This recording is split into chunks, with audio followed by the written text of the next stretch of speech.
Muy buenas tardes a todos. En este breve vídeo quiero aportar algunas ideas que quizás sean de interés para realizar el trabajo de fin de grado o quizá incluso algún otro trabajo de investigación que tengáis entre manos. Mi nombre es Blanca Sánchez Robles y soy profesora del Departamento de Análisis Económico de la UNED.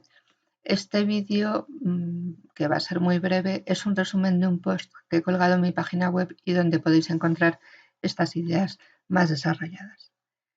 La primera idea que me gustaría transmitir es que el trabajo de fin de grado no es un puzzle, sino una investigación detectivesca. ¿Qué quiero decir con esto? Bueno, no se trata de coger lo que hemos aprendido en la carrera, desmenuzarlo e intentar colocarlo ordenadamente. Pongamos un ejemplo de economía, que es mi campo, y supongamos que queremos hacer un trabajo de fin de grado sobre la política monetaria. Entonces, desmenuzo los diversos manuales de macroeconomía que he estudiado a lo largo de la carrera y quizá pues añado algunos elementos también de econometría, de estadística y de historia económica. A continuación, intento ir reuniendo los elementos de manera que el puzzle quede terminado. Bien, en mi opinión, eso no es un trabajo de fin de grado. Eso, como mucho, podría ser un resumen más o menos ordenado de una serie de conceptos. Pero el trabajo de fin de grado es más bien una labor original, creativa y donde lo que se busca es que el alumno demuestre su capacidad de analizar la realidad empleando para ello los conocimientos que ha adquirido durante la carrera. Con lo cual se parece más a una investigación detectivesca. Voy a poner un ejemplo quizá pues muy visto ya y muy trillado, pero para que se entienda bien lo que quiero decir. Es como llegar a una casa de campo inglesa, nos la imaginamos en la campiña, una preciosa casa de campo victoriana, donde de repente en la biblioteca, llena de paneles de madera, aparece una rubia despampanante asesinada. Y lógicamente, claro, hay que averiguar quién es el asesino. Y ahí tenemos, bueno, cada uno que elija su detective favorito, a Poirot, o a Wallander, o a Saga Rowen, la protagonista del Puente, o bueno, también podemos pensar quizá no en un asesinato, sino en otro tipo de delito, pues un desfalco en una empresa o una filtración de datos o una amenaza yihadista, y entonces estarán pues Jack Bauer o Carrie Mathison o en fin, el personaje que cada una quiera, intentando averiguar y tirar del hilo hasta conseguir llegar a averiguar eso que nos estamos preguntando. ¿Esto qué quiere decir? Esto quiere decir que en un trabajo de fin de grado es fundamental formular bien una pregunta que debe ser acotada, concreta y abarcable. O sea, un trabajo de fin de grado que se proponga estudiar el papel del Banco Central Europeo en la crisis de los años 2007-2008 está abocado al fracaso. ¿Por qué? Porque la pregunta no es acotada, no es concreta y no es abarcable. Podríamos poner a trabajar a 100 científicos durante 3 años simplemente dedicados a este asunto y no conseguiríamos ni el 10% del conocimiento que se puede extraer de este tema.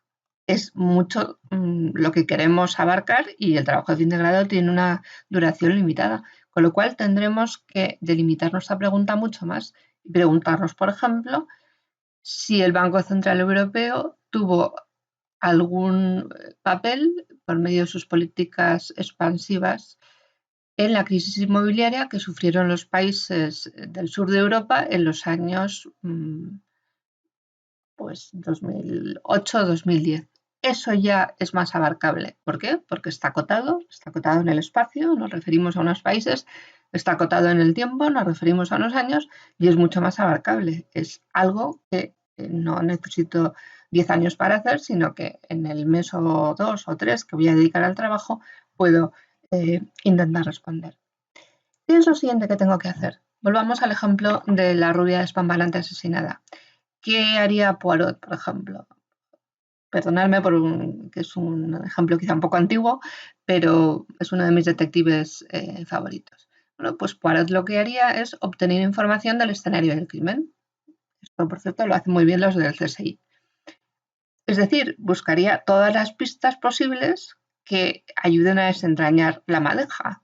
Pues, no sé, en el caso de Poirot, que ya tenía unas décadas de existencia, pues sería quizá pues una brizna de tejido, de un tejido masculino, o a lo mejor un poquito de barro, o quizá un olor un poco raro que no se sabe de dónde viene, o el clásico ejemplo de una colilla.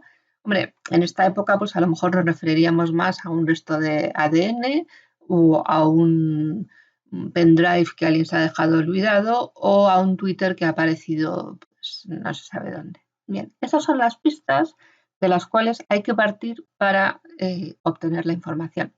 Y por otro lado, tenemos a los testigos. Tenemos que empezar a investigar a aquellas personas que pueden aportar luz sobre el asunto.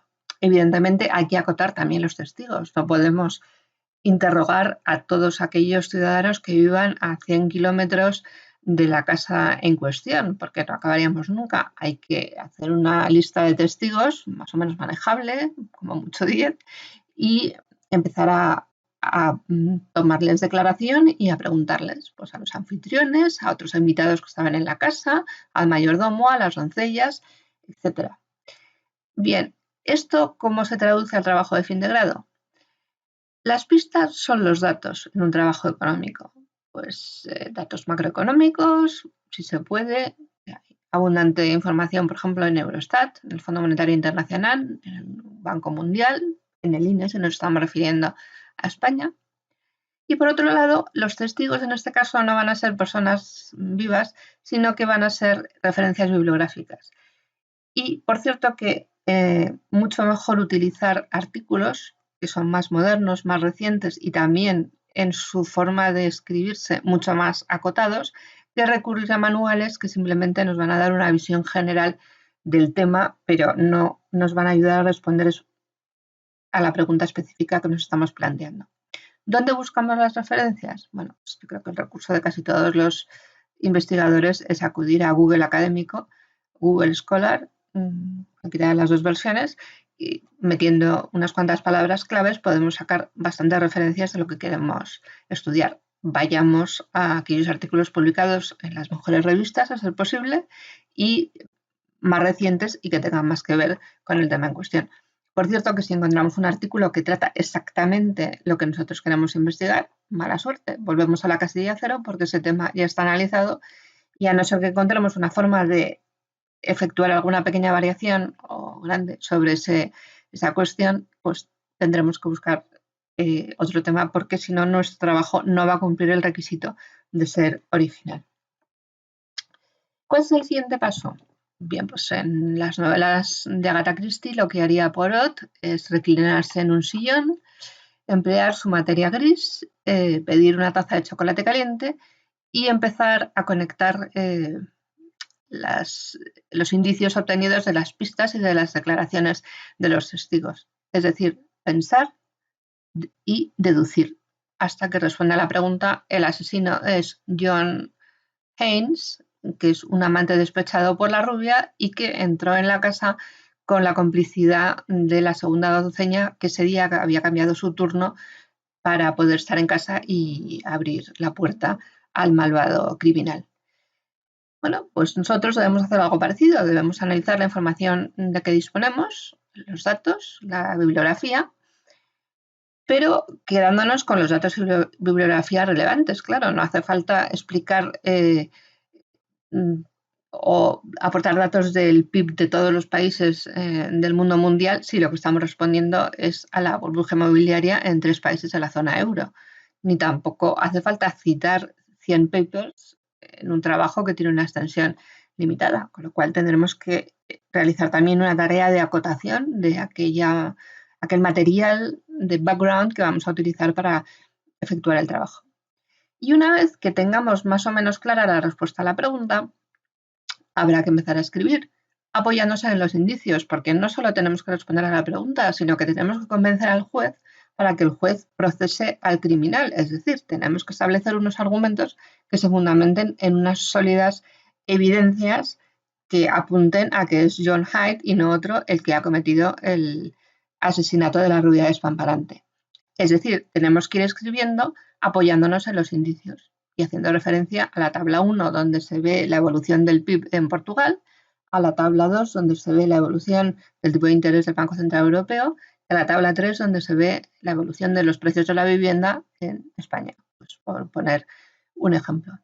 A la hora de escribir es muy importante algo que parece trivial pero que no lo es, y es utilizar la fórmula de toda la vida de sujeto, verbo, predicado. O sea, empleemos un lenguaje claro, conciso, con pocos adjetivos, con frases cortas, con párrafos cortos, que se entienda bien, que no necesite que cada frase sea leída 5 veces para entender su sentido, porque esa es la manera como se escribe en los trabajos de investigación, así escriben los científicos.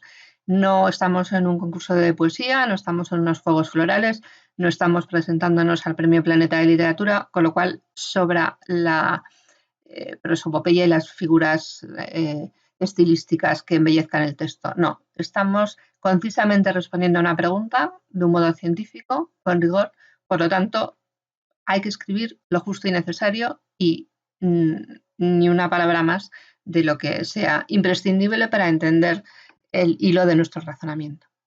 Y así llegamos al último paso, que es cerrar el trabajo con una buena conclusión, que debe explicar, por una parte, lo que hemos logrado, con un poco de suerte, descubrir al asesino, o sea, saber qué ha pasado con la crisis inmobiliaria en los años que hemos estudiado y en los países de objeto de nuestra muestra. Y por otra parte también, hombre, es conveniente, si se puede, hacer una referencia a las limitaciones del trabajo, puesto que el trabajo es limitado, como hemos dicho, y no puede abarcarlo todo, pues habrá quizá unos temas que hemos atisbado en el transcurso de la investigación y que en ese momento, por razones de tiempo, no podemos acometer. Bueno, no pasa nada, dejémoslo ahí como material para futura investigación o simplemente para hacer ver a la persona que nos va a corregir ese trabajo que nos hemos dado cuenta de que el trabajo no está absolutamente cerrado, porque eso es imposible en un trabajo científico, y que será necesaria más investigación, ya sea nuestra o de otras personas, para llegar hasta las últimas consecuencias o quizá no últimas, pero sí dar un paso más en el conocimiento del fenómeno de estudio que estamos tratando. Muchas gracias por vuestra atención, espero que este vídeo haya sido de utilidad y podéis encontrar el post completo desarrollando estas ideas en más profundidad en mi página web, cuya dirección tenéis en la pantalla ahora mismo, o si no, escribirme un email con todas las dudas que tengáis al respecto. Muchas gracias y espero que este vídeo os haya sido de utilidad.